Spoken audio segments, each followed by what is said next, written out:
We are going to react to the genius design of Narco Submarines, and it's by Fern. So yeah, let's go react to it. Let's get it. This is a Narco Submarine, a stealth marine vehicle designed to transport drugs from South America to the US, and sometimes even Europe. Over the last decade, authorities have caught over 200 of these, but there are many more. Watch Squid Game. SML movie. I can't with you, bro. I can't. More out there. Today, we will take a look at 4 different models, ranging from simple all the way to transatlantic high-tech. How do these submarines work? How do they avoid detection? And what does the Coast Guard do to catch them?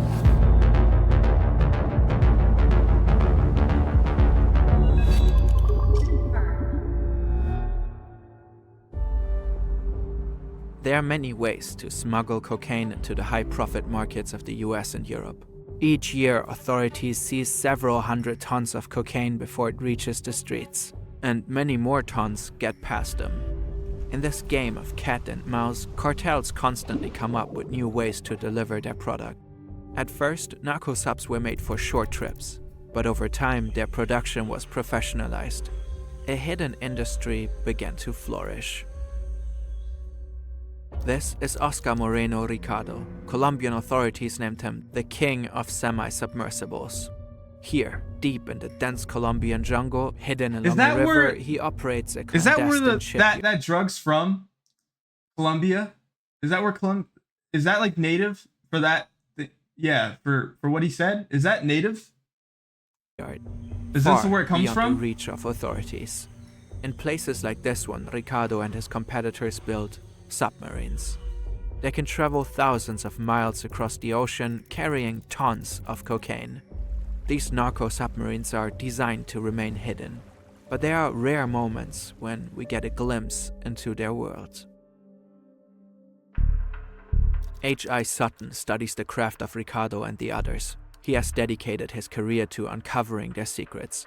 He's a specialist in defense analysis and unconventional naval warfare.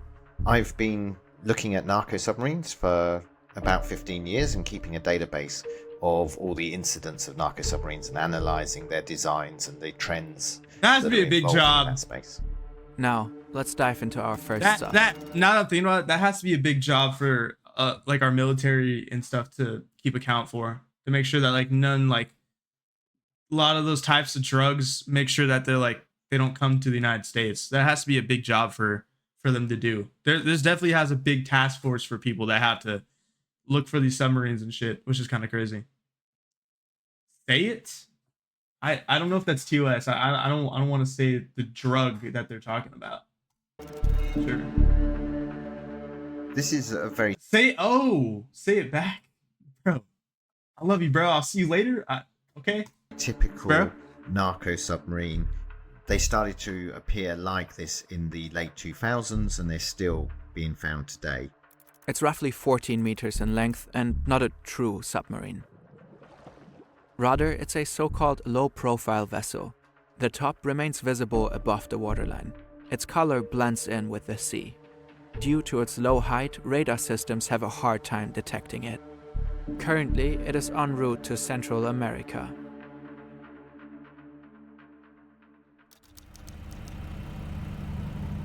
Inside the cramped vessel, 5 men sit in tense silence.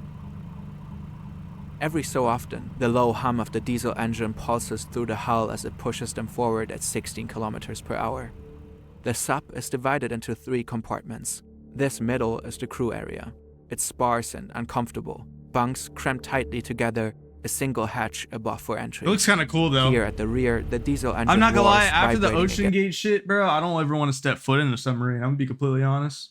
I used to actually really want to go in the see like the Titanic and those submarines, and I can't do it anymore, bro. After seeing what happened in that tragedy, I can't do it, bro. That's actually a new fear of mine now. I used to never fear of submarines like that. I can't do it. I can't do it. Fiberglass walls. But it looks cool. I'll step foot in one above water, so they can access it, but I ain't going underwater, bro. Up front, the cargo hold is tightly packed with bags of cocaine. 7.7 tons to be precise. The crew uses the weight of the drugs, fuel, and engine to keep the vessel low in the water. The cargo on board will earn the cartel a hefty sum if the sub reaches its destination. A Marine patrol aircraft spots the narco submarine and immediately alerts the US Coast Guard. Right now, they are operating in international waters. 2 small boats and a helicopter race to intercept the vessel. Once within range, Coast Guard officers jump onto the ship and give the door a friendly knock.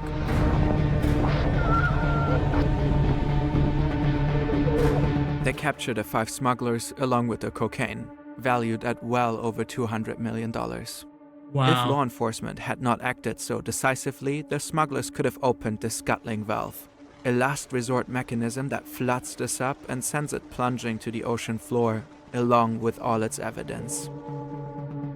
This crew had a relatively short journey. Others travel half across the world.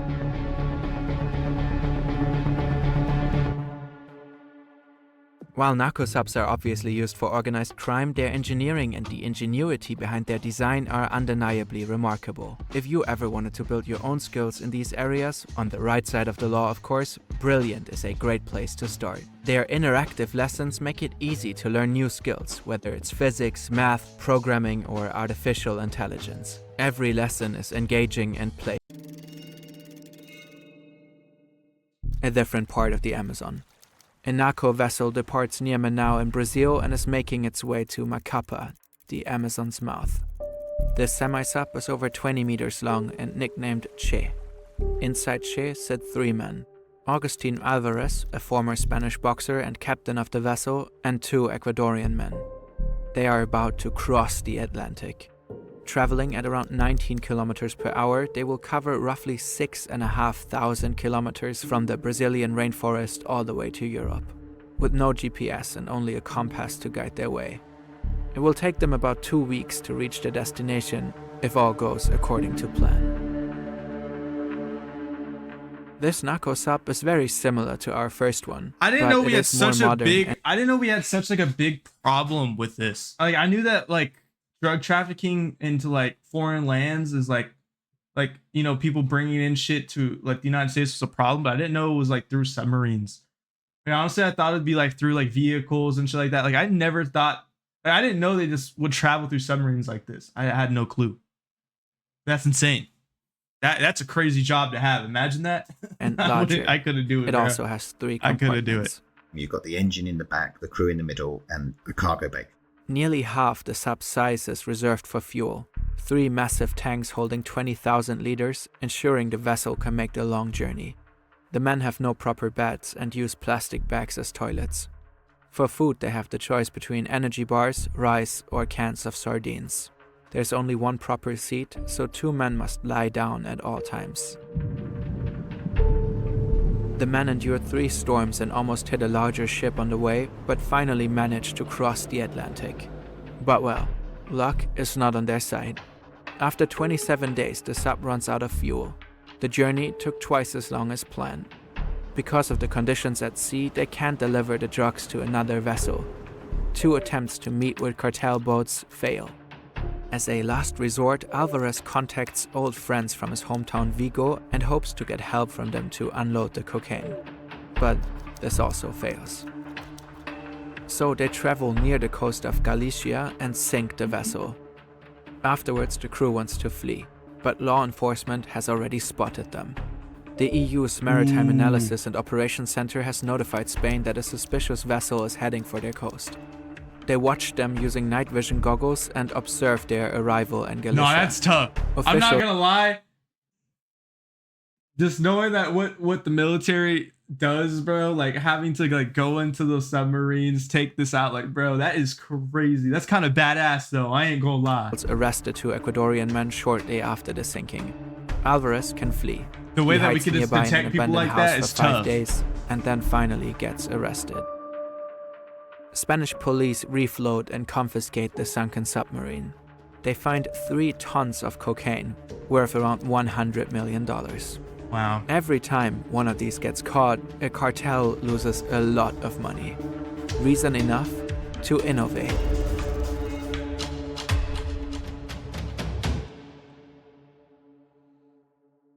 At first glance, this just looks like a real submarine. It has the typical cylindrical shape and is around 24 meters long. This build can almost fully submerge. Only a snorkel protrudes from its top, allowing the vessel to breathe, drawing in air to cool its diesel engine and provide fresh oxygen for the crew. It also gives the vessel its name, the Snorkel Sub. Unlike most real submarines or most naval submarines, it's not built out of steel or metal, it's built out of fiberglass. A diesel engine powers the sub, while an onboard generator provides electricity for various systems, including a camera mounted atop the snorkel. So they always have an idea of what's around them when they are underwater. Ballast tanks allow it to take in water and dive deeper when danger is spotted. The interior feels cramped yet sophisticated. There's a basic toilet and a sink. Small luxuries that make long journeys more bearable for the crew. Ew, imagine dropping some like the steamiest shit you've ever like dropped, bro, and then all of a sudden like you're sleeping and you smell like the worst shit possible, bro. That must be stinky in there, bro. I ain't gonna lie. The Snorkel Sub can haul up to 8 tons of cocaine, carrying its illicit cargo thousands of kilometers from Colombia to destinations like Mexico or beyond. So far, not a single one of these has ever been caught at sea. But we know they keep building them because the ones that we have got like this have always been captured on land. So we can infer from that they must be very successful. And that makes sense. So those are actually, so these are the ones that are most successful. So why keep building these? You know, I'm not. Why am I actually helping? Never mind. Patrol aircraft will have a much harder crazy. time spotting this sub. Through its camera system, it can maneuver around and evade It's a Coast cool Guard boat, ships though, with or much a cool greater submarine. finesse. The incognito. The fact that such a complex machine gets built in a jungle in the middle of nowhere is remarkable. These shipyards are far from traditional supply chains or modern facilities. Narco submarines are designed and the construction is overseen by master builders. These are artisans, very technically proficient. They're impressive designs in the sense that while they might look very shoddy and minimalist, they really are the perfect example of the minimum viable product. These subs need to be good enough to reliably transport extremely expensive cargo thousands of miles, but at the same time they have to be built with very basic materials. Not many people are capable of doing that. These master builders, there's only so many of them, and we can tell that because each designer, if you like, has signature. They have certain ways of solving problems that reveal themselves in the designs. And one of these builders far outshines the rest. In November 2020, law enforcement stumbled upon something extraordinary in the Colombian jungle. A fully submersible, 12-meter-long Narco Submarine. There's no fuel storage and no diesel engine in the back. Instead, the sub houses a whopping 10 tons of batteries, powering 2 electric motors. This is the peak of Narco Sub ingenuity. Construction costs roughly $1.5 million. Dive planes control the depth of the submarine. Its batteries have an estimated endurance of 12 hours. Traveling at 5 kilometers per hour, this sub could reach a travel distance of about 60 kilometers. This sub can travel neither fast nor far. But it doesn't have to. This vessel is not designed to make long journeys on its own. Do you see this little thing here? That's a towing ring. It can be attached to larger ships, allowing the Narco Sub to be pulled long distances undetected. When the smugglers reach their destination or Coast Guard appears, they simply unhook and continue on their own. This sub is extremely hard to detect. Wow. In fact, it has never been found in action. Authorities have only discovered this one example in the Colombian jungle, but there are most likely many more of them out in the waters. We can infer that it's incredibly successful. That's actually cool. All narco submarines are statistically successful. Most get through, but these ones are even harder to find, and has never been seen in the wild. This Narco Sub is proof that drug smugglers continue to design new, sophisticated vessels to move drugs into profitable markets. The trend has been towards smaller payloads, so they carry less drugs than they used to, but there's more of them. And so It's really about optimizing their supply lines and getting the drugs to the market, minimizing the risks. When the sub completes its mission, it may end up here, in a massive graveyard of narco submarines on the ocean floor, because almost all of them are only built for a one-off trip.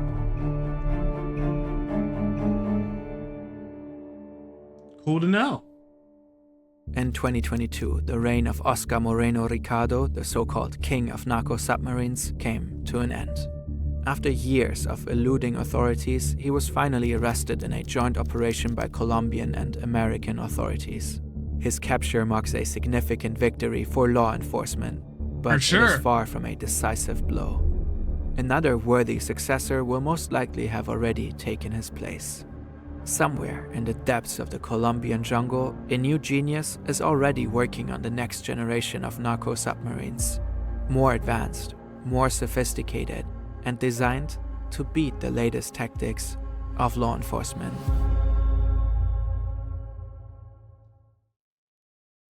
Tough. Well, that was the genius design of Narco Submarines. If anyone wants to go check out the original video, it'll be in the link in the description. If anyone wants to go check it out for themselves, which I suggest, these guys, I watched a couple of their videos. I fuck with their shit, so go show the original video some love. You know, at the end of the day, this is just my reaction, my authentic reaction to the video. If you want to watch it for yourself, please check out the original video. They put a lot of time into it. Go check it out.